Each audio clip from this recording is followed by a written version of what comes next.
Bueno, buen día chicos. ¿Se escucha? Sí, se Buen escucha. día, sí, Buen se día, escucha. sí.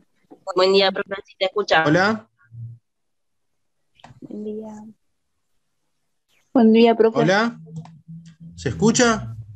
Sí, Buen nosotros día, te sí se escuchamos, no sé escucha. si nos escuchamos Sí, a profe. nosotros.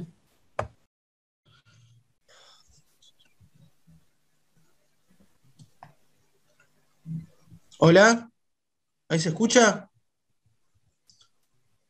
Hola, buen día. No, no, la otra compró. ¿Qué pasa? ¿Se escucha? Yo no lo escucho a ustedes. A ver, alguno que hable, por favor. Yo te escucho bien, Guille, ¿eh? No sé si vos me... Ah, listo, listo, como nadie habla. Bueno. Ah, están todos muteados, tienen razón. ¿Quién los muteó a todos?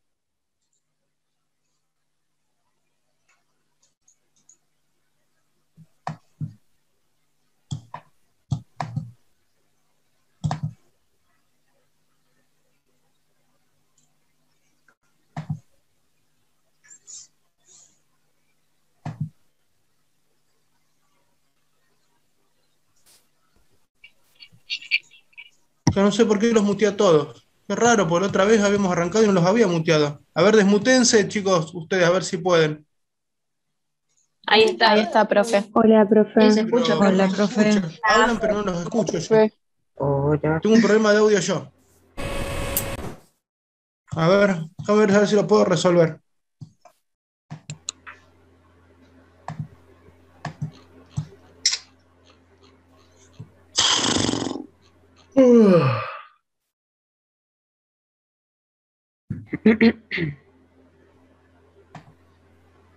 A ver, tarde comunité. A ver, aguanta.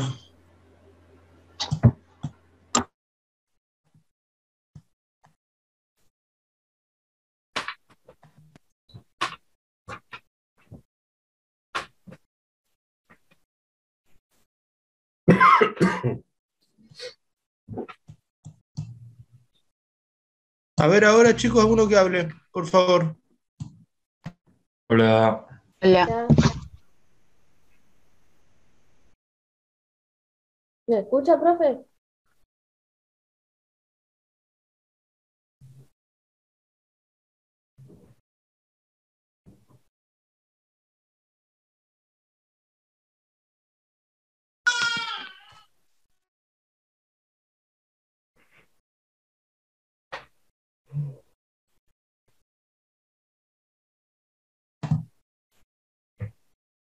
¿Ahí me escuchan, chicos? Sí, Sí, sí se profe. escucha. Sí, A ver, profe. alguno que hable, a ver si lo escucho yo. Profe, se escucha. ¿Me escucha, profe? Sí se escucha ahora, Guille, pero Bueno, no sé chicos, si vamos a hacer escuchás. así, vamos, no sé, bueno, por lo menos me escuchan a mí. Pues si no, a ver si puedo entrar por el celular.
Buenos días, buenas noches. Hoy estoy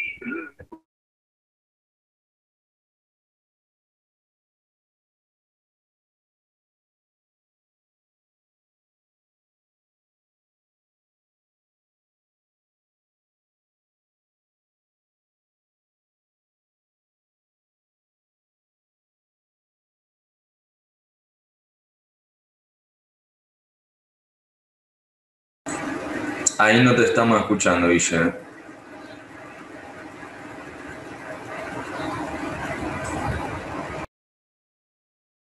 Me parece que sigue sin escuchar. Mándenselo por el coso, el chat.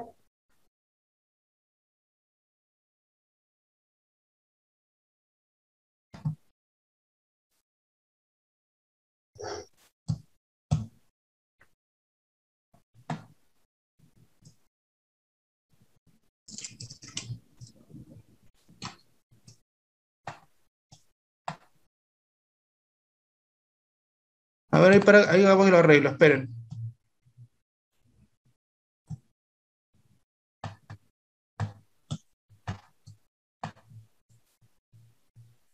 Un segundito, chicos.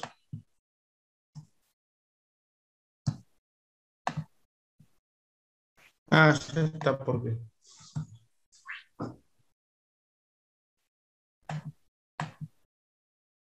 A ver, alguno que hable ahora. Hola, profe. Ahora Ahí sí se está. escucha, profe. Oh, listo, yo soy un. Dios mío, bueno, disculpen, chicos. Bueno, buen día, chicos. Ya Buen arreglé el día. problema de sonido que Buen tenía. día. Bueno, arrancamos, chicos, así 8:30. Arranca el práctico de los ayudantes. Bueno, habíamos quedado la otra vez, ya estábamos en Argentina, habíamos quedado en 1990 con los indultos.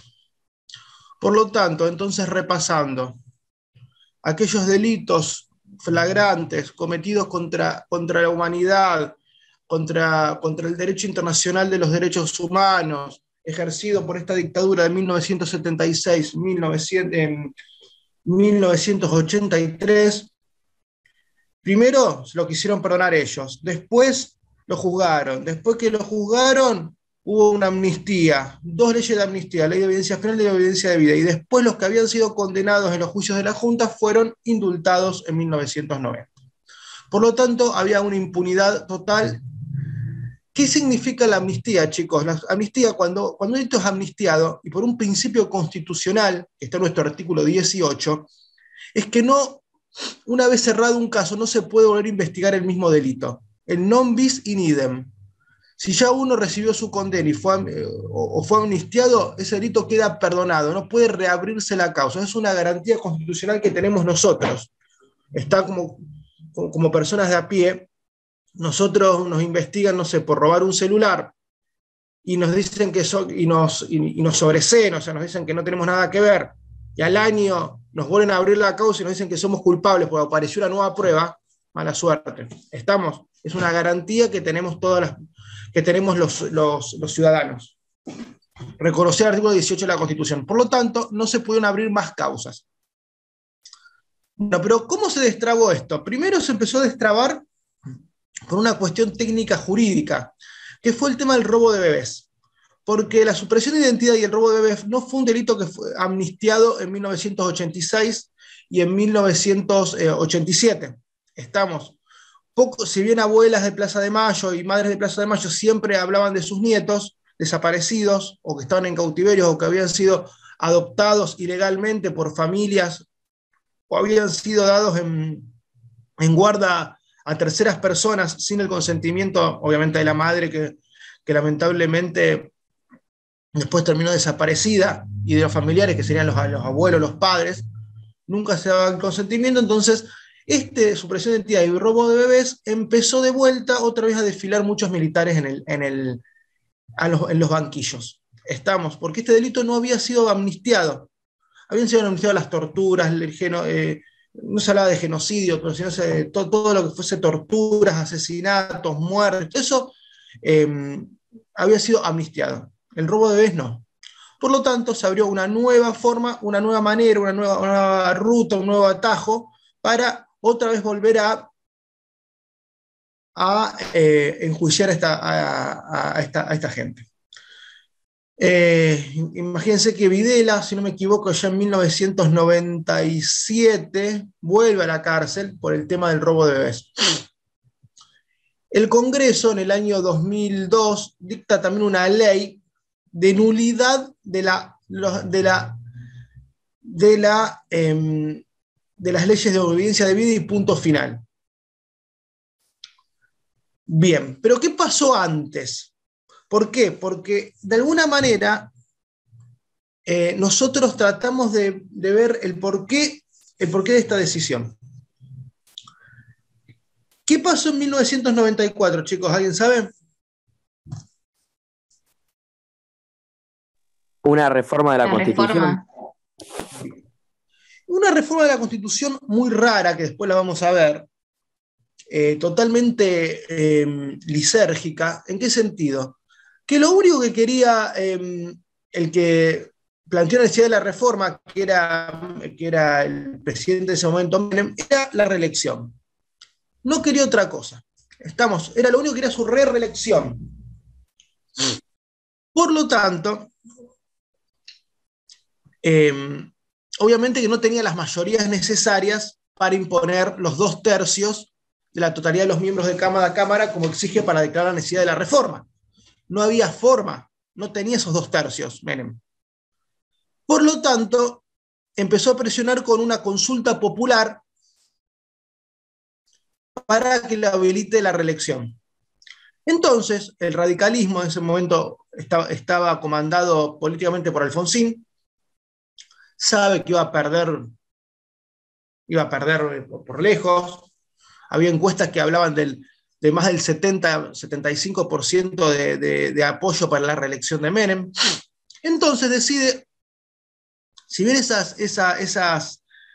esas consultas populares no eran vinculantes, o sea, no se convertían en ley, en 1994 entonces Alfonsín decide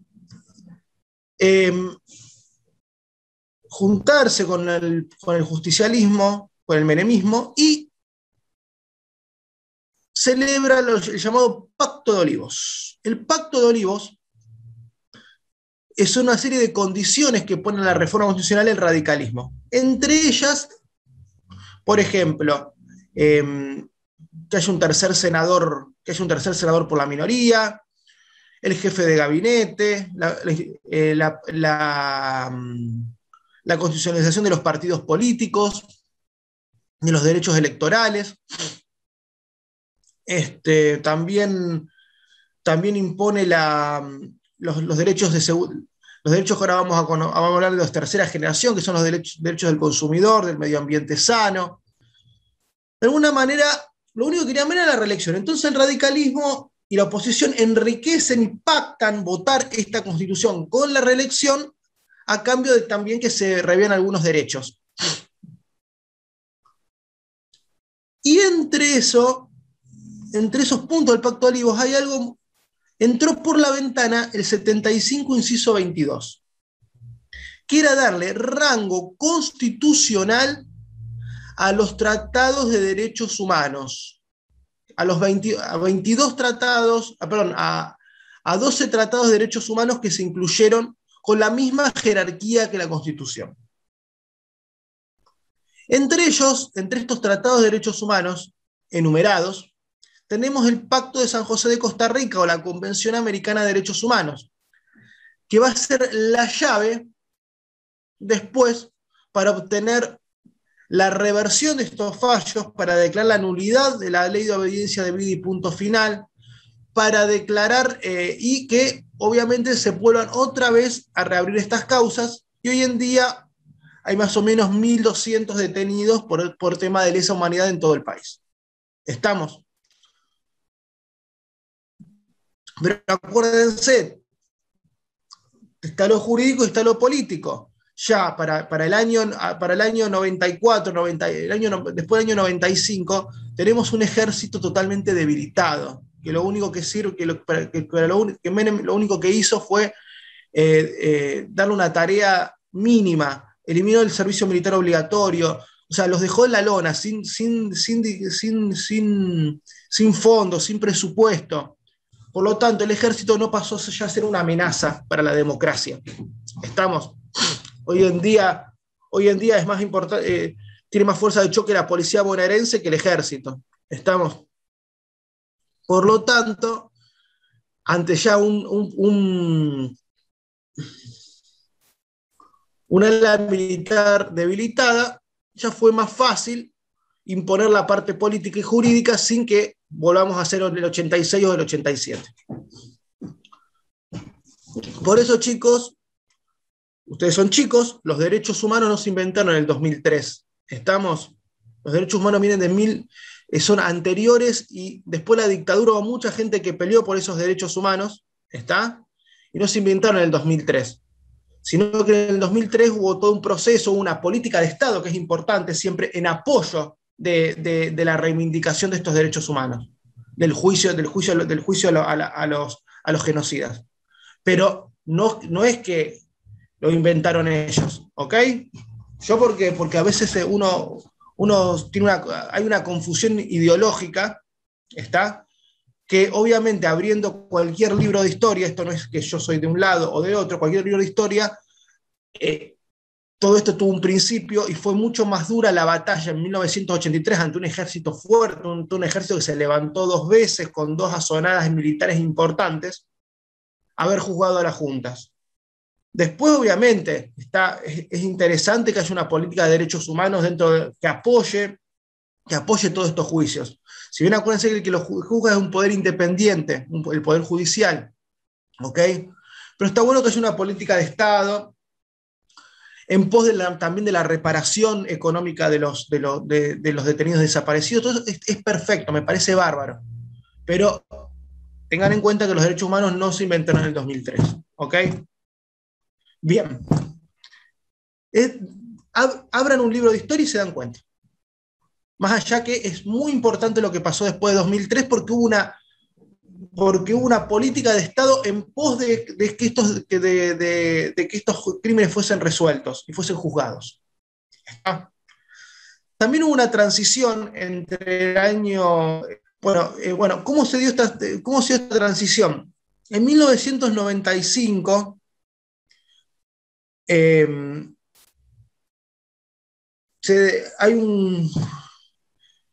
Acá, pues, después lo vamos a ver bien, pero se los explico así muy está por qué cambió todo y y a partir del 2002, 2003 se pudieron juzgar estos crímenes de lesa humanidad.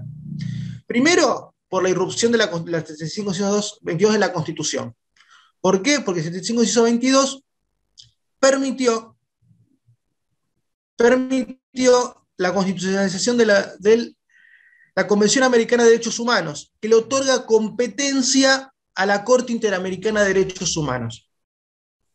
La Corte Interamericana de Derechos Humanos, aparte, chicos, estamos ante una nueva etapa, que los derechos humanos tienen un rango igual a la Constitución, y después vamos a ver que nosotros opinamos que hasta es supraconstitucional todos los tratados de derechos humanos y la legislación y lo que vamos a llamar el jus cogens. Estamos, que es supraconstitucional inclusive. Está más allá de la Constitución. En el año 2000, la Corte Interamericana dicta un fallo, se llama Barrios Altos contra Perú. En este caso, Barrios Altos dicen que los delitos de lesa humanidad no pueden ser amnistiados, y después, en otro fallo, afirma que no pueden ser indultados. Crujió todo. ¿Estamos? ¿Por qué? ¿Qué teníamos nosotros? Una ley de amnistía. ¿Qué teníamos? Un indulto. ¿Y por qué no se reabrían las causas? Por la cosa juzgada. Ya se decidió, está amnistiado, no se puede reabrir. El artículo 18 de la Constitución. Epa, pero pará, estamos comparando la Constitución con el Tratado Internacional. ¿Qué es superior? Y ahí es cuando se interpreta. Bueno, y después vamos a ver por qué se determina que la Convención Americana de Derechos Humanos es, en ese sentido, cómo cae esta garantía de la cosa juzgada que ya había sido resuelta por ser un delito de lesa humanidad. Caso Simón y caso Arancibia Clavel, que la Corte explica por qué los tratados de derechos humanos de alguna manera hacen caer esta garantía de la cosa juzgada. Eso lo vamos a ver después, no los quiero complicar. Estamos Estamos viendo una adaptación histórica. Entonces, a partir del año 2002, con el caso 2001, 2002, caso Simón, Arancibia, Clavel, empiezan otra vez a desfilar por todos los juzgados y hoy en día hay muchos condenados. Acá en Rosario tenemos grandes causas. Por ejemplo, tenemos la causa FECED 1, FECED 2, FECED 3, la causa de la Quinta de Funes, la causa de Biblioteca Vigil. Tenemos varias causas de derechos humanos y mucha gente y gran cantidad de gente condenada por delitos de lesa humanidad. Por los dos centros clandestinos que funcionaron acá en Rosario, uno en Funes y el otro que lo manejaba FECED ahí abajo en la tumbera ahí de la sede de gobierno. Bueno, y en el año 94, chicos, y ahora para ir más o menos dándole un cierre, un pantallazo a todo esto, el año 94 también se constitucionalizaron otros derechos que son denominados derechos de tercera generación. Los derechos de tercera generación, para que entiendan, para que puedan entenderlo, los derechos vamos a hacerlo por la negativa. Los derechos de primera y segunda generación respondían a un interés legítimo. El afectado era una persona que podía recurrir a las herramientas o las garantías para que ese derecho fuese restablecido. Ejemplo, derecho de propiedad. El Estado me confisca mi campo y no me paga lo que corresponde, yo puedo, en virtud del derecho de propiedad que tengo, remediarlo. Tengo un interés legítimo. El legitimado, o sea, el que puede reclamar, es siempre el mismo, es uno solo, ¿ok? El dueño del campo, la sociedad dueña del campo, los 5 hermanos que son dueños del campo. ¿Estamos? En cambio, los derechos de tercera generación responden a un interés difuso. ¿Alguien sabe lo que es un interés difuso?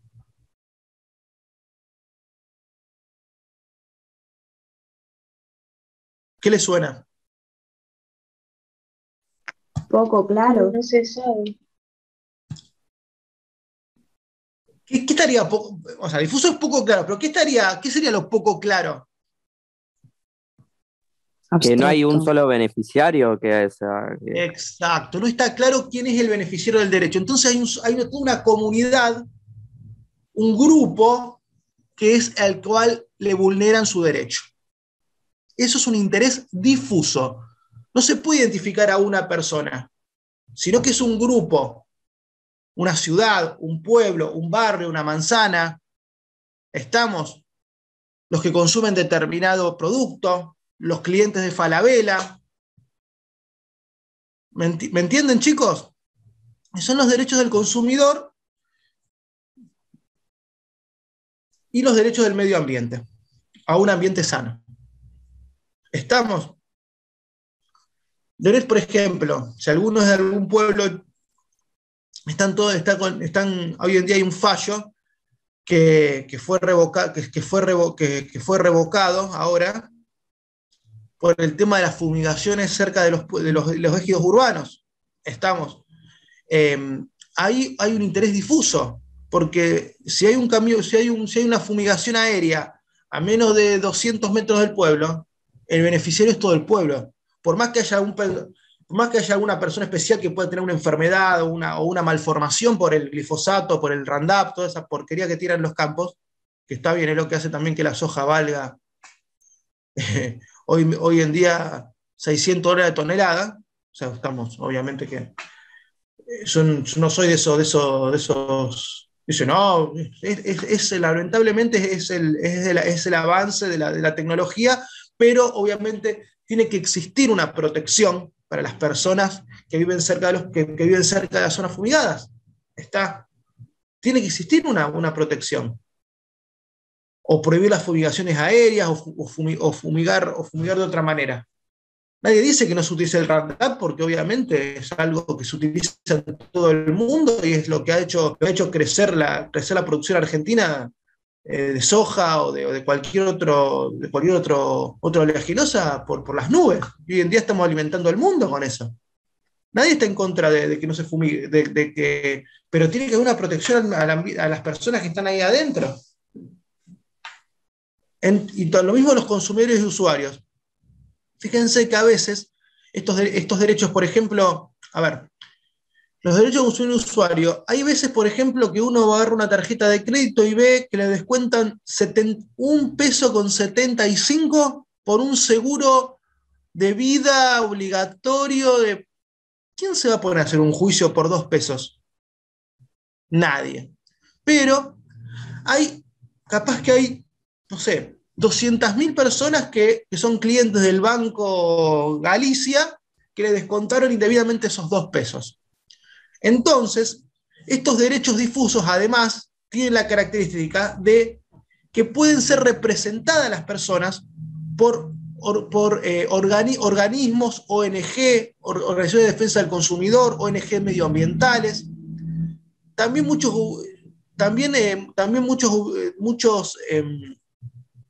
ubican el derecho a la educación como un derecho de tercera generación porque también tiene un interés difuso. Fíjense el fallo de la Cámara Contenciosa Administrativa de Buenos Aires que aceptó un grupo de padres como representantes. Chicos, por ejemplo, en Estados Unidos, la mayoría de los juicios son juicios de clase, son acciones de clase. Es una persona que representa una clase y se beneficia económicamente a toda la clase. Estas acciones de clase o acciones colectivas también llamadas, hoy en día están en boga también en el derecho argentino, si bien no están todavía reguladas como están en Estados Unidos, las acciones de clase, porque no cualquiera puede presentar una acción de clase. Yo en mi época, en mi época había una película llamada Erin Brockovich, no sé si alguna la vio, debe ser como, le debo estar hablando como lo que el viento se llevó, más o menos, pero bueno. Fíjense que siempre, no cualquiera puede hacer una acción de clase, tiene que ser un abogado especialista, no es para cualquiera. Fíjense, chicos, aprovechen que todavía el derecho argentino y la profesión de abogado está habilitada para todos. En Francia, en Europa, no todos que se reciben pueden litigar ante la Corte Suprema como hacemos nosotros. Ustedes se reciben el día que juren, pueden ir a la Corte, pueden litigar ante la Corte Suprema, pueden hacer un juicio de 50 millones de dólares. En Francia, en Estados Unidos, en Europa, en algunos países americanos, a los que recién se reciben les dejan hacer juicios muy pequeños, y si quieren hacer algo más grande tienen que tener el patrocinio de alguien que tenga 10 o 12 años de abogado. Entonces, todavía en ese sentido, y eso también, chicos, puede ser un arma de doble filo, chicos. Por eso siempre, si bien están en primer año y les faltan 6 años para recibirse, cuando se reciban, chicos, tienen una responsabilidad. No dejen que nadie les manipule la matrícula, que nadie les prometa cosas imposibles a cambio de que firmen. Porque hoy en día hay muchos jóvenes abogados que están siendo... que se reciben y empiezan a firmar cosas que otros no pueden firmar. Siempre respeten. Yo sé que es difícil, que uno necesita mudarse, pero chicos, acá el que se quema, uno se puede quemar a los 23, 24 años, chicos, ¿ok? Eso es un consejo de vida que les doy.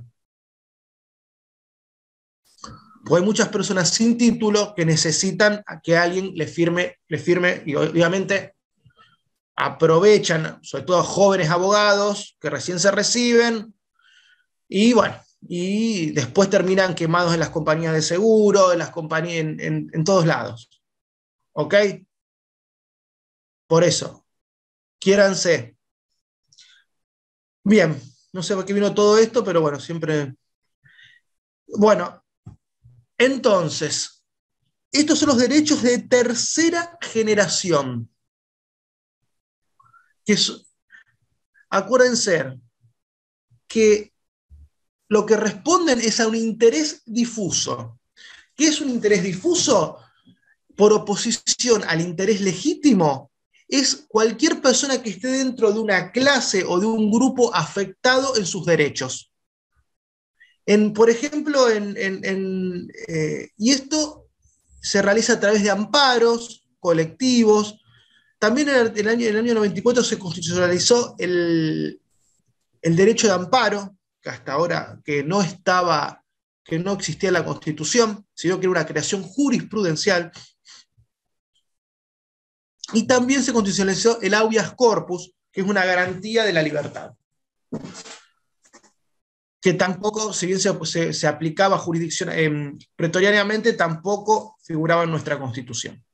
Por lo tanto, en el 94, chicos, tuvimos una Constitución de avanzada, una constitución moderna, una Constitución integral, porque metimos 12 tratados de derechos humanos con jerarquía constitucional.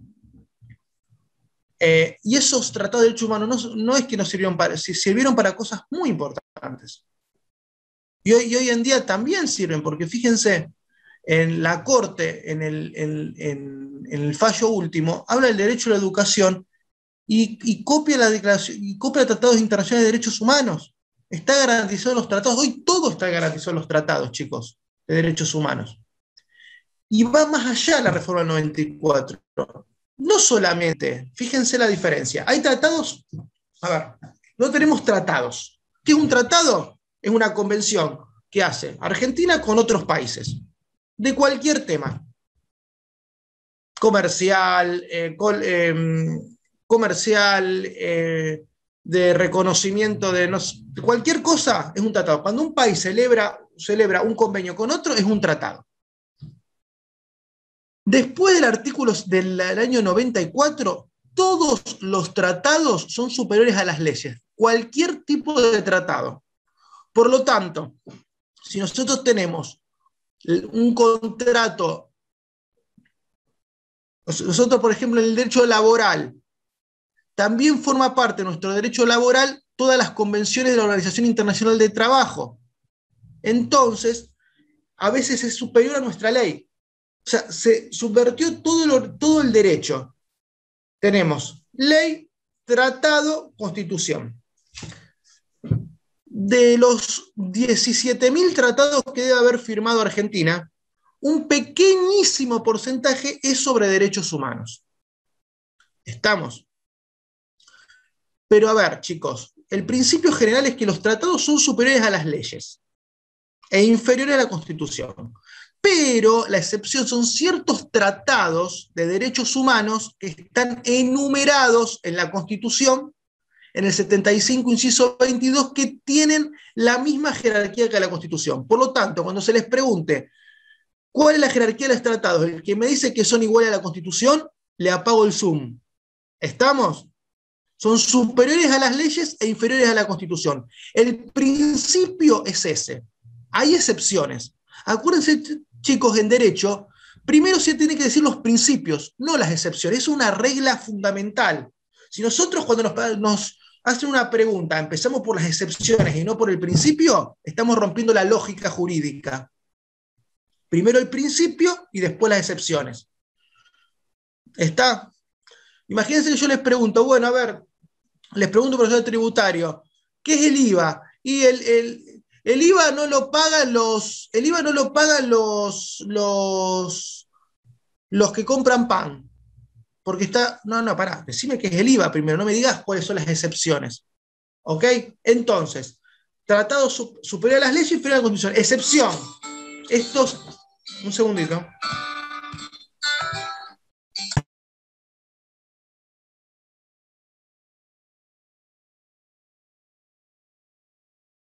Chicos, aprovecho este espacio, grábenselo, esta regla, grábenselo. Primero acuérdense, cuando le hacen una pregunta, por eso después cuando estemos cerca de los exámenes orales vamos a dar también alguna clase de cómo encarar un examen, chicos, porque ustedes son nuevos acá.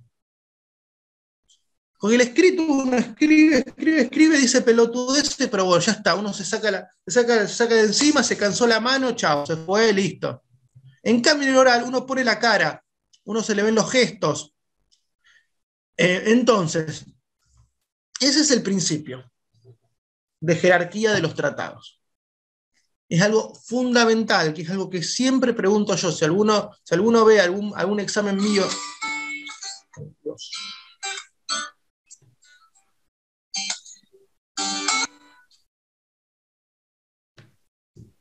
Bien, si alguno ve un examen mío, siempre pregunto eso, porque es lo fundamental. A ver, ¿cómo es la pirámide, muchachos? Si no sabes la pirámide, ya está, te vas, porque no sabes lo básico. ¿Ok? Bien. ¿Qué más? Bueno, entonces tenemos derechos humanos de primera generación. A ver, ¿quién me resume que es un derecho humano de primera generación? Pará, vamos ahora, como veo muchas cámaras apagadas, voy a agarrar el dedo. A ver.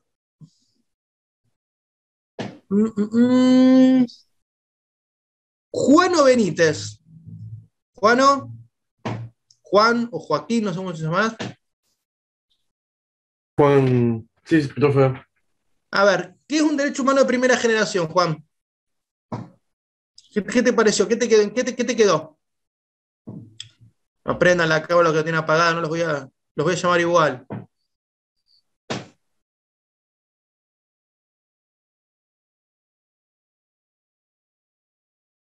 No, profe, la verdad que no sé. Me soy sincero. Bueno. A ver, Nadia Martínez. Nadia. Sí, profe, te escucho. A ver, ¿qué te pareció que es un derecho humano de primera generación, Nadia?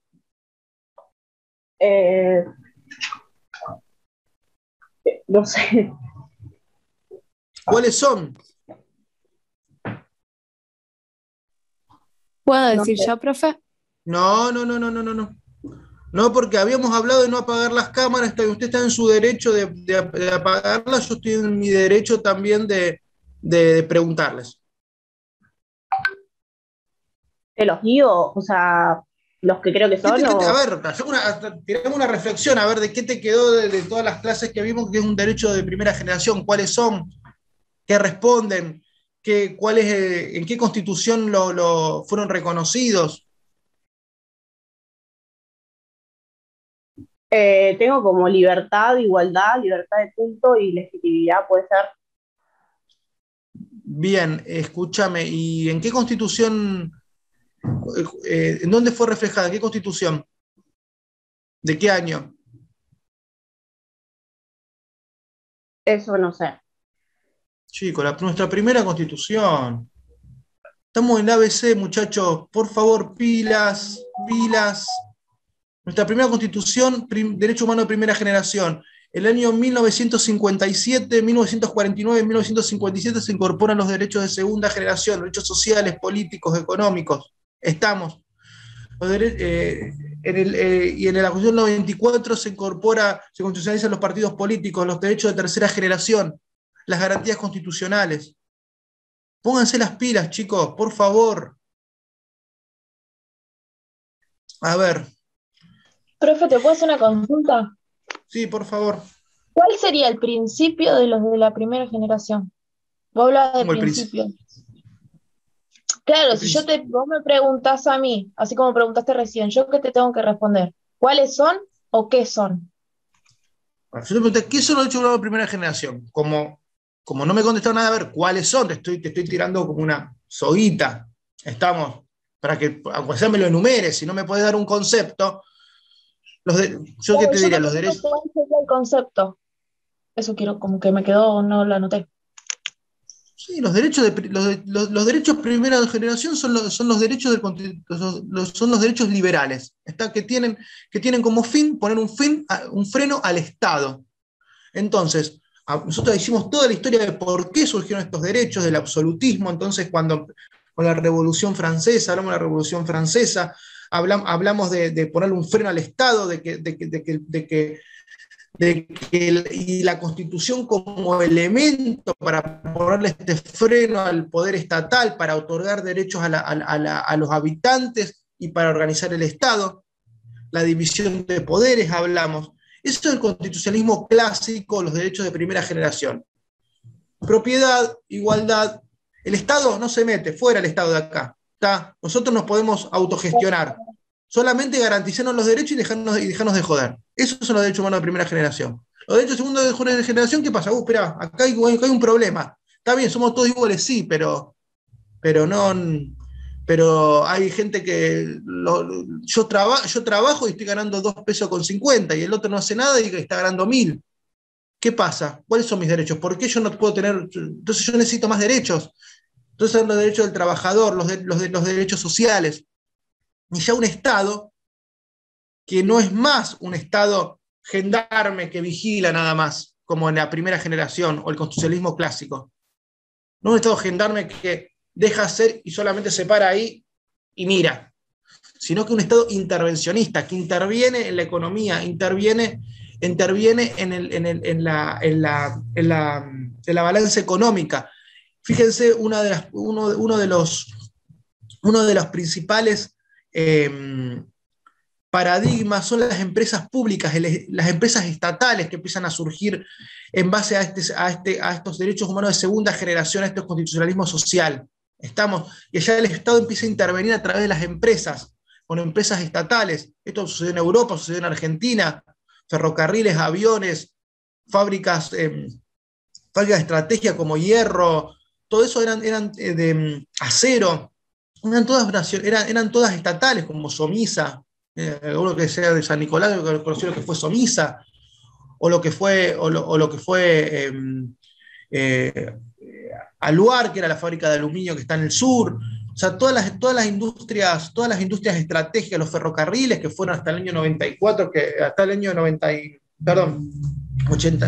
que fueron privatizados, los aviones, combustibles, todo eran empresas privadas, chicos, todo eran empresas públicas. Entonces el Estado intervenía en la economía. ¿Y qué hace el Estado cuando interviene en la economía? Interviene en el precio. A ver, si PF me vende la nafta a 5, Shell no me la va a vender a 8, porque no le carga ni el loro a Shell. Entonces con eso también regula los precios, regula la oferta, la demanda. Ojo, capaz que lo barato, capaz que como pasa ahora, capaz que los aumenta, porque ya la nafta está más de $1, que siempre estuvo $1. O sea, eso es el constitucionalismo social. El Estado se mete. Por ejemplo, las leyes sobre alquileres. Teóricamente, ¿qué diría un liberal? No, bueno, oferta y demanda. No, le estoy diciendo, no, yo, como acá hay una parte débil, que es el inquilino, yo voy a legislar a favor del inquilino para evitar los atropellos. El Estado se está metiendo, sí. Estado comunista, bueno, pero bueno, no es comunista, no es nada, solamente está, que hablamos la otra vez de igualdad sustancial, tratando de, a través de las leyes, de medidas de acciones positivas, igualar o darle beneficios a uno por encima de otro. ¿Se entiende? A ver, sí, Julieta Ciamaro me puso la foto tipo Bullrich. Bullrich no la de los pelos, sino el Esteban Bullrich. ¿Y los derechos de tercera generación qué son, Julieta?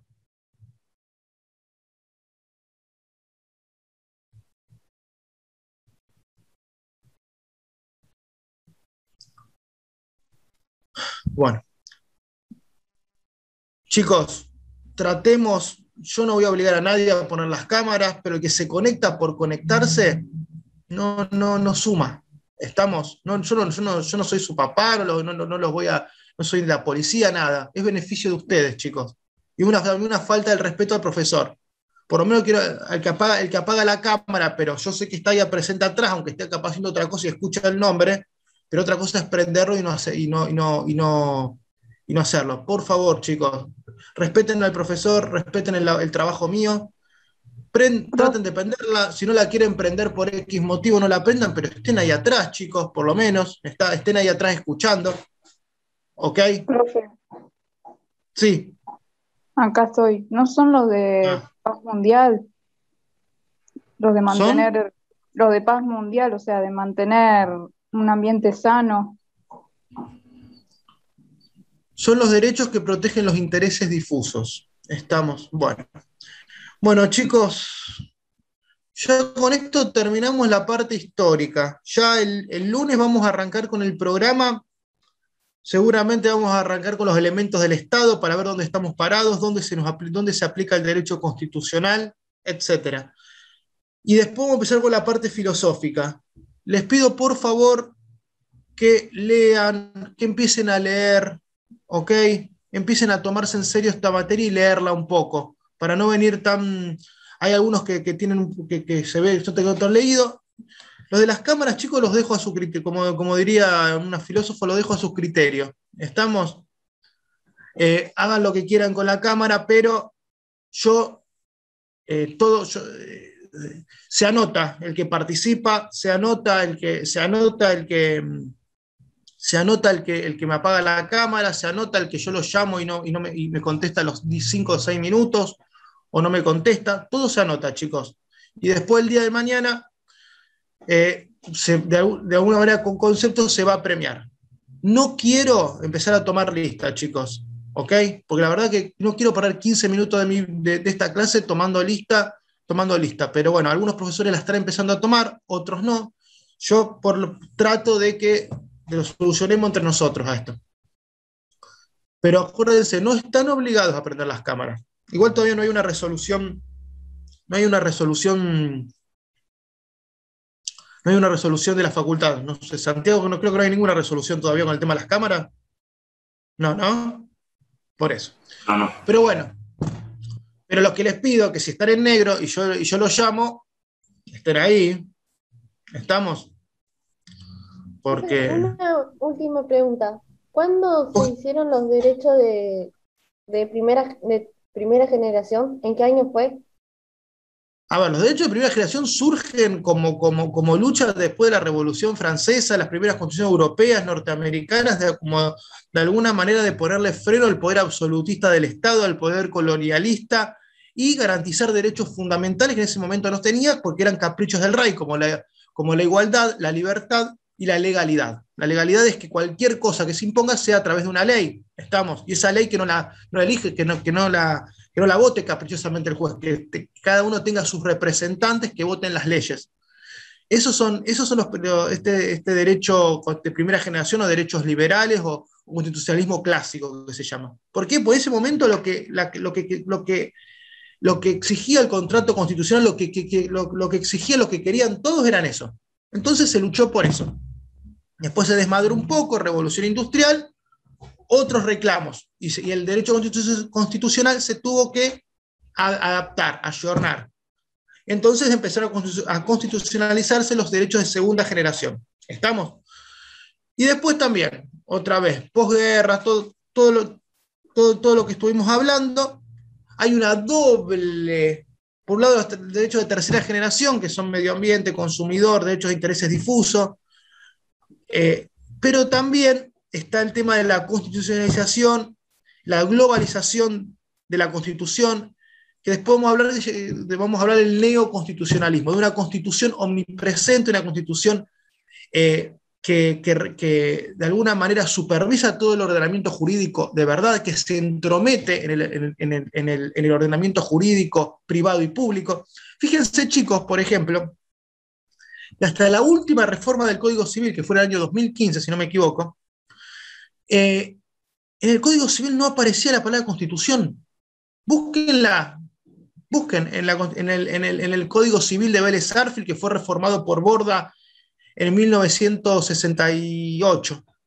Las dos reformas grandes que tuvo el Código Civil. No van a encontrar la palabra Constitución Nacional. No, derecho privado, Constitución.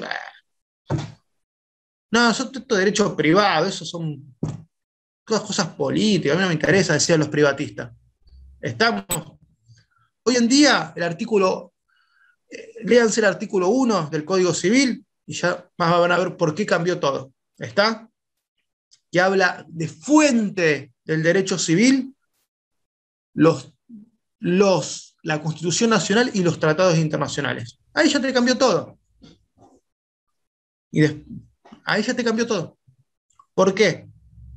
Porque, bueno, después lo vamos a ver, no los quiero seguir abrumando, aparte les quiero dar paso a los chicos, esta vez gracias a otra vez la virtualidad, así que el miércoles me voy a quedar escuchando el práctico. No voy a intervenir, pero lo voy a quedar escuchando. Chicos, le doy paso al... ¿Quién los va a armar al práctico? ¿Quién toma la palabra? Guille, yo había armado un práctico. Igual te quería consultar porque, nada, como para que tenga sentido la actividad, veo que por ahí los chicos están un poco flojos en el tema o les falta un poco de lectura. Tal vez estaría bueno que para la próxima clase repasen todas estas cosas que venimos dando, todos los conceptos que hemos dado en las primeras clases, lean un poco el libro y a partir de eso puedan resolver el práctico. Armé un resumen de un fallo, el fallo Bake, que es de Universidad de California contra Bake. No sé si te lo ubicás, Guille. Sí, bueno, el de los negros. Sí, la idea era que lo leamos acá entre todos y bueno, los chicos puedan decir qué piensan al respecto, hacer un poco de debate, identifiquen los conceptos relacionados con el caso, cuáles son los derechos de empuja. Y bueno, eso. Si quieres, si te parece, lo podemos hacer ahora, pero por ahí, para que salga un poco mejor. Porque es un tema muy lindo. Escúchame. Les propongo lo siguiente. Lo armamos, pero con media hora no va a alcanzar esto. Lo armamos en una hora. Puede ser o el lunes o el miércoles de la semana que viene, lo armamos en una hora. ¿Está? ¿Les parece? Por la parte, Agus también tenía algo similar. Sí, ahí iba a decir, yo también armé uno sobre Fredo de Heladerías, el fallo. Bueno, por lo menos un poquito más interesante. Está medio fresco para el helado. Igual, a mí dame el de Marbet. Bueno, escúchame. Chicos, entonces vamos a dejar esto. A ver, chicos, por favor, está bien. Aprovechen estos días para leer un poco, para ponerse un poquito para ponerse un poquito a tono, ¿ok? Bueno, a ver, vamos a aprovechar esta clase, vamos a terminar y vamos a empezar ya con los elementos del Estado. Si bien esto seguramente ya lo habrán visto en alguna materia de la secundaria o no, vamos a ver. Para que exista un Estado, tiene que haber elementos. Uno de los elementos el Estado es su territorio. O sea, el territorio en el Estado, ¿qué hace? Hace la jurisdicción, es donde se aplica el derecho. Es muy importante que tenga un territorio delimitado, ¿ok? No existe un Estado sin territorio. O sea, los elementos del Estado son la población, el territorio, que son los elementos fundamentales, y el gobierno. ¿Estamos? Tienen que existir estos elementos del Estado. El territorio es más importante porque puede haber una población, puede existir una nación, ¿está? Puede existir un gobierno, pero tiene que tener una jurisdicción. Fíjense, por ejemplo, el Estado de Israel antes de 1948, que obviamente era un Estado en la diáspora, porque no tenía un territorio, pero si bien tenía la nación judía, tenían líderes para ejercer, pero no tenían un territorio. Hay pueblos sin territorio, por ejemplo, los gitanos, que están por todos lados dando vueltas, pero no existe un Estado gitano. Entonces, chicos, tampoco tienen que confundir la parte de territorio con el asentamiento de una nación. ¿Por qué? Porque la mayoría de los estados son estados plurinacionales. ¿Estamos? ¿Qué dice plurinacionales? Que hay, bueno, acá en Latinoamérica no, pero por ejemplo en Bolivia está la población indígena, está la población mestiza, está la población blanca, o sea, no existe una sola nación. La idea de los estados nacionales es una idea antigua que se dio mucho después de la Primera Guerra Mundial. Después de la Primera Guerra Mundial, por ejemplo, en Yugoslavia, que en realidad era el imperio austrohúngaro en esa época, para hablar con propiedad, contenía a los serbios, a los croatas, a los macedonios, a los albaneses, a los montenegrinos, estaban todos ahí en una bolsa metidos. ¿Qué pasa? Primera Guerra Mundial, cada uno formó su estado. En la Segunda Guerra Mundial se unificó todo, se llamó todo Yugoslavia, otra vez lo metieron todo en la bolsa del comunismo, un gobierno comunista, y después de las guerras, cada nación tiene su territorio. Pero la mayoría de las naciones son plurinacionales. ¿Ok? Bien. El territorio entonces es es el que determina la jurisdicción. Este territorio, no es solamente, no tengan en cuenta la palabra territorio, sáquensela a la cabeza que es la tierra. ¿Estamos? No, porque forma parte del territorio el espacio aéreo también, los mares, los ríos y también el subsuelo, el suelo y el subsuelo. Todo eso es donde se ejerce la jurisdicción. Por lo tanto, si en Neuquén, en Vaca Muerta, a 3 kilómetros de la tierra, existe lo que se llama el fracking, que es el petróleo atrapado entre las piedras, que es lo que hay en Vaca Muerta, que es un petróleo muy difícil, muy costoso de sacar, porque hay que romper toda la tierra para sacarlo, pues son como bolsas de petróleo y gas que están muy, muy profundo y debajo de las rocas, que hay que romperlas. Por eso lo contaminante que es la industria esa, porque para romper las piedras necesitas meterle de todo. Ácidos, arsénico, gastar un montón de agua porque no las dinamitan, sino que las parten con calor a las piedras. Con agua a 6.000, 7.000 grados están partiendo las rocas, quebrándolas. Por eso la técnica del fracking que está siendo rechazada en muchos lugares del mundo. Solamente lo utilizan los norteamericanos, pero hacen fracking en Alaska, no hacen fracking en California. Los yanquis, siempre son vivos los yanquis. ¿Estamos? En Alaska total no vive nadie, no le importa tres carajos lo que pasa en Alaska. ¿Okay? Pero acá en Neuquén tenemos frac en Vaca Muerta, que son 150 kilómetros de la ciudad de Neuquén, tenemos fracking. ¿Estamos? Bueno. Entonces, suelo, subsuelo, espacio aéreo, ríos, mares, todo eso es el territorio. A ver, fácil. Las fronteras están delimitadas a través de tratados internacionales con los países vecinos. Las fronteras siguen iguales en Argentina desde el año 1984, que fue el último retoque, 1990, que fue el último retoque con Chile con el tema de los hielos continentales. Argentina tiene fronteras muy vastas, la mayoría son límites geográficos, no son límites políticos. ¿Qué es un límite geográfico? Es una montaña, la parte más alta de una montaña, la parte más alta de la cordillera de los Andes, esos son límites geográficos.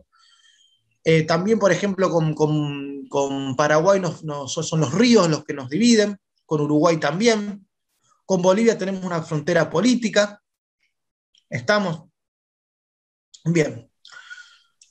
Las fronteras, obviamente, son por convenciones. Se estableció de una manera, no era la misma la frontera, y después están los límites interprovinciales, que no son fronteras. Acuérdense, chicos, y esto grábenselo a fuego, que no existen, lo que existen en las provincias, lo que ustedes ven en los mapas, que son las marquitas, la botita de Santa Fe, el corazón de vaca que parece tucumano, lo que sea, no son límites, no son fronteras, son límites interprovinciales, ¿ok? Porque no existen aduanas provinciales, la única que existe es la nacional, y hay libre circulación entre las provincias hay libre circulación, ¿ok? Bien, porque ya se sabe que lo que puede pasar ahora con el tema del coronavirus por la circulación entre las provincias. ¿Se puede restringir? Sí, no se puede suprimir. como todo, cuando veamos los principios de razonabilidad y relatividad de los derechos. Bien, ¿qué es lo importante acá? Bueno, el subsuelo ya más o menos lo expliqué, la importancia que tiene el subsuelo, el espacio aéreo también está, si bien existe una política de libre navegación de los cielos, cada avión que pasa por Argentina tiene que surca los cielos argentinos, tiene que pedir autorización para ingresar al país una vez que transpone las fronteras. Estamos, salvo que sean estas rutas internacionales que están concesionadas, como son los vuelos de línea, pero si yo tengo un vuelo privado desde Uruguay a Argentina, yo tengo que pedir permiso para ingresar al país, porque estoy vulnerando el espacio aéreo argentino, ¿ok? Por lo tanto, si vienen 5 cazas bolivianos a invadirnos, obviamente se les puede abrir fuego. Si la aeronave no se reporta y no pide autorización, está lo que se llama el derecho de derribo de las aeronaves, que tiene cualquier Estado ante cualquier intromisión a su espacio aéreo. ¿Ok? El derecho de derribo. Bien. Acá lo que está un poquito más complicado es el tema de los mares. Argentina tiene, dentro de las 12 millas náuticas, lo que se llama el mar territorial. Estamos 12 millas náuticas. La verdad que yo nunca anduve en un barco, no tengo idea, pero alguien capaz que sepa cuánto es una milla náutica. Creo que son no sé si son 6 kilómetros, no sé cuántos son. ¿Cuánto es una milla náutica? 193 metros, pero... 1 kilómetro 8. Bueno, listo. 1,8 una milla náutica. ¿Estamos? Entonces, 12 millas náuticas es el mar territorial. ¿Qué quiere decir? Que en ese mar ejerce jurisdicción exclusiva. Estamos forma parte del territorio argentino. Después existe otra línea que parte de estas 12 millas náuticas hasta las 200, que es la zona económica exclusiva. No existe en esta zona económica exclusiva derechos de soberanía. No es nuestro mar. No, nuestro mar es el de los 12, pero lo que tenemos es de manera exclusiva la explotación económica del mar. Todo esto no es porque se le cantó a Argentina. Existe una Convención de Derecho del Mar de Montego Bay del año 1976, que fue la que de alguna manera impone estas reglas en el mar. En estas 200 millas, en estas zonas económicas exclusivas, lo único que tiene derecho al Estado argentino es a la explotación del económica. Por lo tanto, si yo tengo una lancha, puedo ir. Mientras que no pesque, puedo transitar. No tengo que pedir permiso. ¿Ok?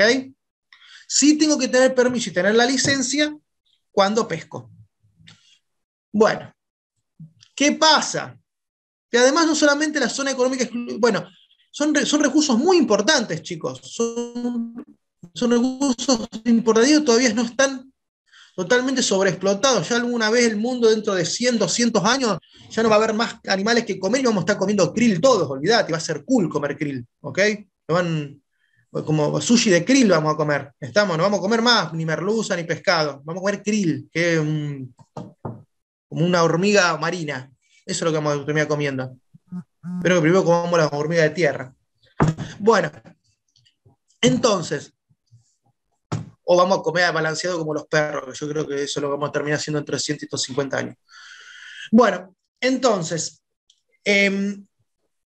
zona económica exclusiva. Entonces ustedes van a ver en algún diario, seguramente, ustedes, cuando lo lean, que existen verdaderas ciudades después de las 200 millas, en la milla 201, 202, por ejemplo en el mar argentino, que encima es muy rico en calamares, en merluza, un montón de especies que son muy preciadas, sobre todo en el sudeste asiático, que viven como nosotros vivimos a carne, o pollo, o cerdo, viven a pescado, que es el alimento fundamental de ellos. Hay buques factorías que son ciudades flotantes, que están en la milla 200. 201 van a ver capaz 1000 barcos pescando. Está bien, están en su derecho, pueden. Pero ¿qué hacen estos barcos? Está probado que los cardúmenes de peces no están en la 201, 200, están en la 170, 160. Entonces, ¿qué hacen? Cuando ven la oportunidad, se mandan 30 millas, pescan y se vuelven. Que es lo que están haciendo la depredación de los mares que estamos viendo. Y Argentina no tiene forma de controlarlo porque no tiene nada. No tiene nada, nada. No tiene un submarino que ande en condiciones, no tiene barcos suficientes, no tiene control aéreo. Los últimos aviones de Argentina son los que dieron la guerra de Malvinas, imagínense. Yo creo que los últimos aviones de guerra argentinos son de 1982, 1983. O sea, no hay forma de controlarlo a eso. Y se produce una depredación de los mares. ¿Es legal? Sí. No, no es legal. La 201 puede pescar, pero los barcos tienen unos sonares, ven los cardúmenes, que capaz que están a 10 kilómetros adentro, 5, y te lo pescan. Y nosotros no tenemos forma de controlarlo. ¿Por qué? Porque no tenemos nada. Fíjense, por ejemplo, que es muy importante también la zona económica exclusiva y el mar territorial por el petróleo. Hoy en día, todavía el petróleo se sigue extrayendo de la tierra. Si bien las fuentes convencionales, que es la clásica, hago un pocito y sale el chorro, como ven en las películas o los dibujitos animados que veíamos cuando era chico, que venía uno ponía un palo ahí, plantaba una carpa y salía un chorro de petróleo. Es el petróleo común, el que hay en Venezuela, el que hay en Arabia Saudita, en Medio Oriente, pero ese petróleo ya se está terminando, y cada vez está más bajo el petróleo y cada vez se usa menos. Entonces, los norteamericanos inventaron lo del fracking, que lo metieron a nosotros, pero un petróleo más caro. Pero también existe petróleo que se extrae del mar, que por ejemplo Brasil extrae casi todo el petróleo del mar. Lo que pasa es que es mucho más caro extraerlo del mar. Fíjense, los muchachos, los Kelper de Malvinas, se pensaron que se iban a hacer millonarios con el petróleo que hay en Malvinas en el mar. Pero con el precio que tiene el petróleo, nadie va a invertir en sacar el petróleo del mar. Es carísimo y peligrosísimo, y no tiene, con el precio que tiene el petróleo, todos estos que pensaban hacerse millonarios a cambio del petróleo que hay en el lecho marino, para atrás. Esto no quiere decir que dentro de unos años sea más viable que aumente el precio del petróleo. Igual si aumenta el precio del petróleo, nosotros estamos también sonados. ¿Estamos? Esa es la zona económica exclusiva.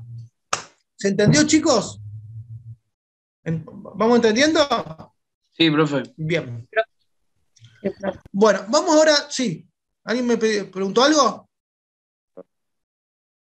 Bueno. No, igual yo tengo una duda, profe. Dale, decime. ¿Cómo es eso lo de que a los 200 millas no tiene soberanía? Porque yo recuerdo de tener un profesor que nos explicó eso y dijo que ahí está el conflicto entre Malvinas de Gran Bretaña, o sea, las Falklands y Argentina, que chocaban esas 200 millas y se generaba el conflicto, que por eso le pertenecían a Argentina. A ver, el derecho a las 200 millas, el derecho a las 200 millas es un derecho que siempre, que en realidad no son 200, no habla de las 200 millas, porque está más de 200 millas. El tema solo es la profundidad del lecho marino, lo que dice, que es una continuidad de la plataforma continental. No es tanto por las 200 millas náuticas. ¿Está? Es la continuidad de la plataforma continental. Igual, esta de la zona económica exclusiva es una convención que hizo Argentina en 1976 cuando ratifica esta convención.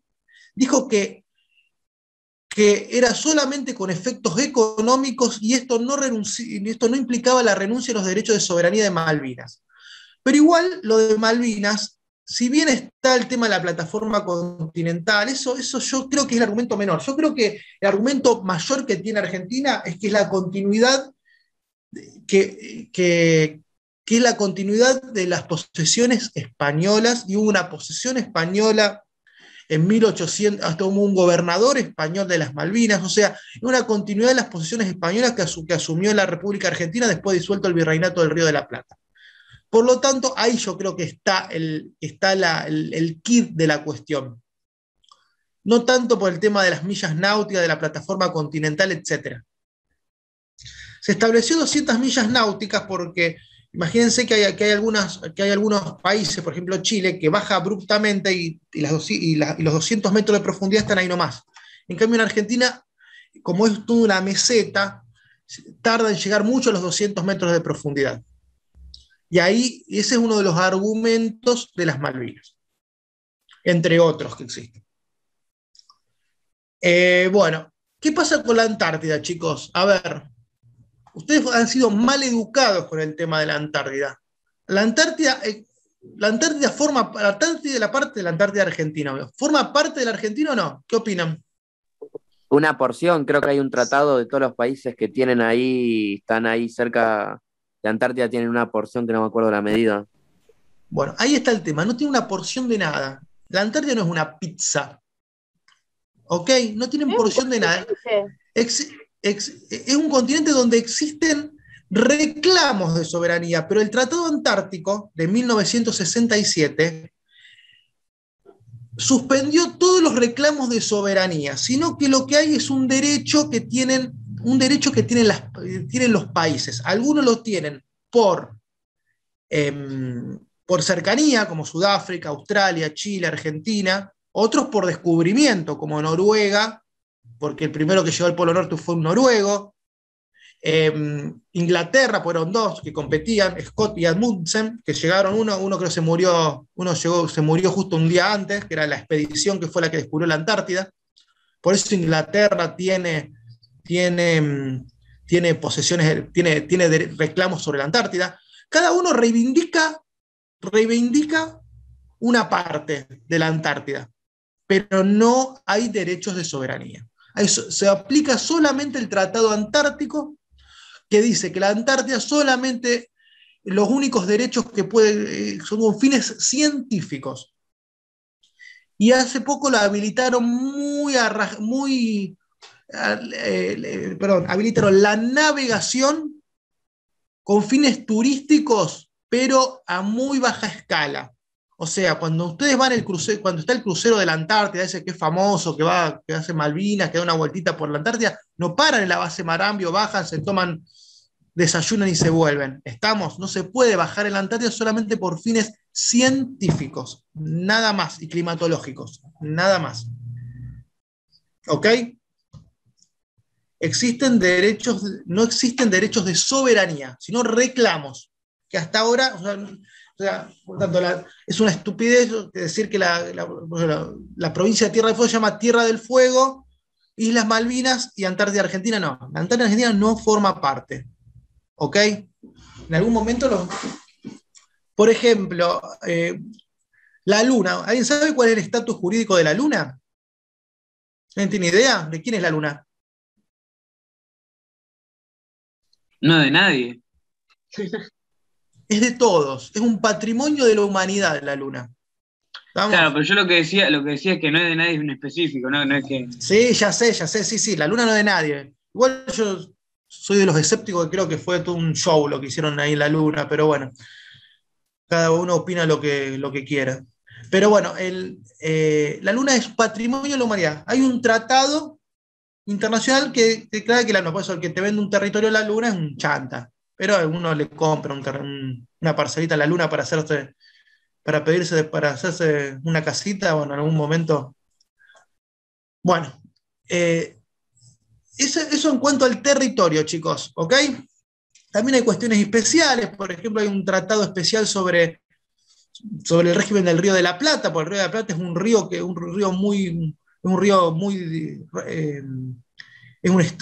forma parte de un estuario, o sea que es un río que divide tanto Argentina como Uruguay, pero no es el que tiene un cauce o cualquier río, sino que es un río muy sui generis en ese sentido, pues un río totalmente navegable y además que se separa los dos países. También tiene un régimen especial, el régimen del Río de la Plata.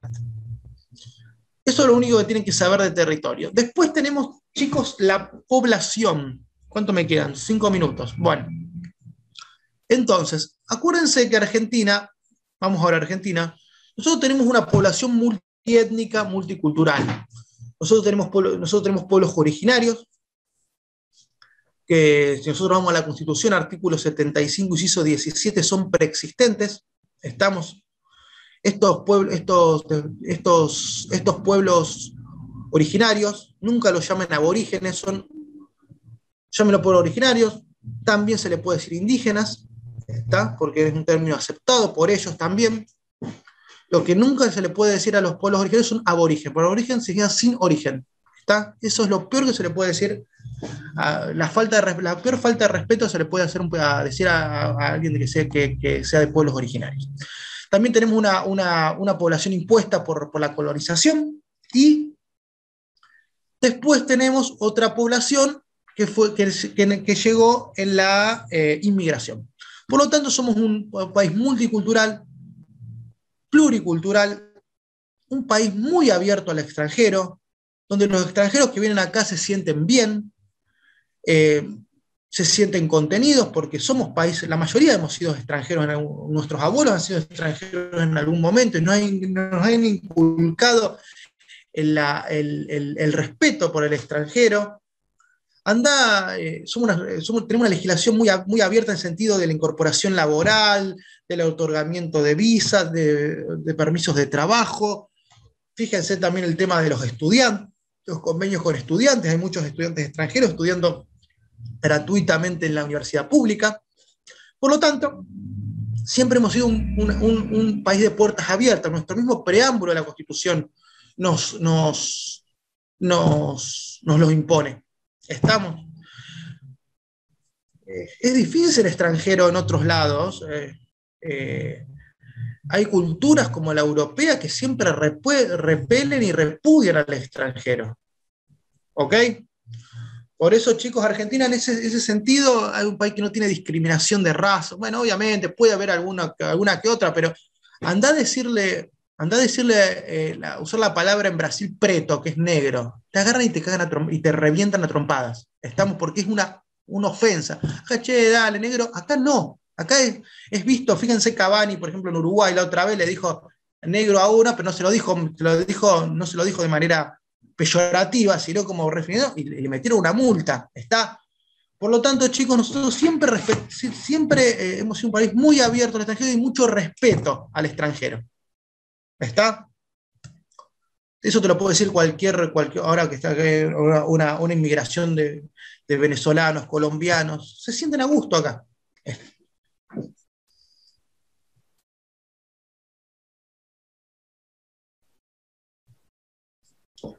Sí, monitoreando ahí, sí, porque están los satélites, se lo monitorea por satélite, pero Juan Benítez, se lo monitorea por satélite, perfecto, hoy en día tenemos monitoreado, radarizado todo, pero hay que ir con un barco ahí con los muchachos y llevarse a algún paro o hacer algo, una cosa, perfecto, es como las cámaras, mira, filmamos 20.000 robos, pero nadie fue ahí a terminar con el delito. Es así, lamentablemente. Bueno. Sí, profe, digo más o menos de la experiencia, pasa que se hace, digo, porque yo antes estaba en la Armada y se hacía eso. Ajá. Lamentablemente que cuando se llegaba a eso, mayormente los buques chinos, cuando uno se hacía la aproximación a eso, bajaba la orden del gobierno que no se haga nada, o sea, obvio, se porque no movía quería todo, matar se hacía todo, y cuando se pasaba, que se encontraba el buque que estaba pescando dentro de las 70 millas, bajaba una orden política que no nos dejaban hacer nada y quedaba todo en la nada. Por eso le digo, y hay imágenes aéreas, de los aviones, y es como usted dice, pero lamentablemente a veces pasaba eso. Digo, un aporte de mi experiencia personal. Sí, bueno, buenísima, gracias por el dato. Pero es así, lamentable, también es cuestiones geopolíticas, obvio. Imagínate, los chinos te están dando 3 millones de vacunas, le baja 2 barcos. Lamentablemente, Argentina está en una batalla geopolítica, toda Latinoamérica está en una batalla geopolítica muy importante entre Rusia, China y Estados Unidos, y ahora Estados Unidos está como tratando de volver otra vez al ruedo, que lo había descuidado con las últimas administraciones, y dejó avanzar mucho geopolíticamente. Geopolítica en plata. A ver, los chinos te financian una represa, todas estas represas en el sur lo iban a financiar todos los chinos. Te dan la plata, el banco chino te da la plata, tomá, me lo pagás después me lo pagás de alguna manera. Rusia y China están, bueno, África, por ejemplo, África son todos capitales chinos, está totalmente colonizada por los capitales chinos África. Entonces, Estados Unidos está viendo que su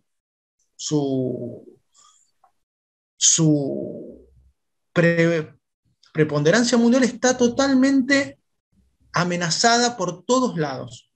Entonces está otra vez volviendo a la carga, pero ¿cómo se vuelve a la carga? Con fondos, chicos, es así, es simple.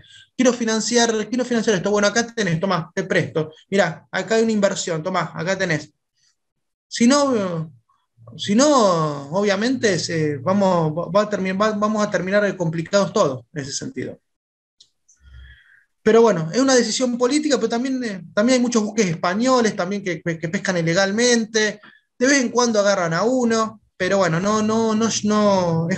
muy complicado eso, como dice Juano. Bien, entonces,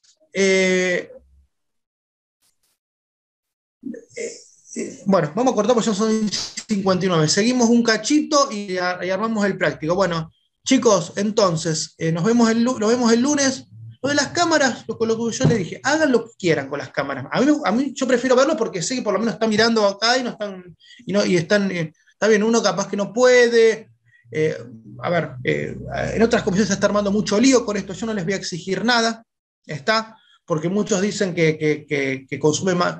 Hay gente que no tiene internet, hay gente que tiene que conectarse por los datos, que no tiene wifi, entonces la cámara consume más datos. Yo los entiendo como sea, pero les pido que cuando yo les diga están ahí, estén ahí. ¿Ok? Eso es lo único que les pido. Si prende la cámara, mucho mejor. Bueno, chicos, nos estamos viendo. Suerte. Chao, profe. Chao, profe. Chao, profe. Chao, profe, nos vemos. Santi, ¿te puede quedar? ¿Se fuiste? Ah. Santi y Seba, ¿se fueron todos? Bueno. No. Ahí está. Quédense un. Dale. Si querés cortar, dejá de grabar. Así. Sí. A ver, espera. ¿Quién es hospedador? Yo lo tengo ahí, lo pausa. Y quedan 3 chicos ahí un par, conectados. sí. Sácalos.